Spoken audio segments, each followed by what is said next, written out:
السلام علیکم ناظرین، میں ہوں کامران خان اور آپ دیکھ رہے ہیں شو نیوز۔ آپ کو بتاتے چلیں کہ کل مسلم لیگ نون جو ہے پاور شو کر رہی ہے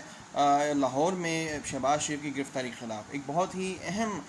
جو ہے فیصلہ کیا گیا مسلم لیگ نون لاہور کی تنظیم کی جانب سے۔ یہاں پر آپ کو یہ بتاتے چلیں کہ یہ جو کل کا احتجاج ہے یہ ڈیسائیڈ کرے گا آگے آنے والے دنوں میں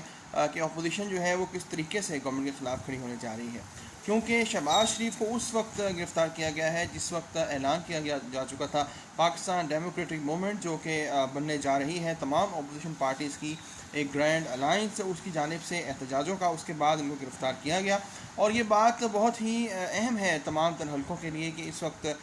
تمام اپوزیشن لیڈرز جو ہیں یا پاکستان سے باہر ہیں یا وہ جیل کے اندر ہیں۔ اور اب کل یہ معلوم ہوگا کہ کس طریقے سے، کتنے جوش سے اور کتنے ہی جو ہے کارکنان کے ساتھ نون لیگ میدان میں آئے گی اور پاکستان تحریک انصاف انہیں لیول پلے فیلڈ دے گی یا نہیں دے گی۔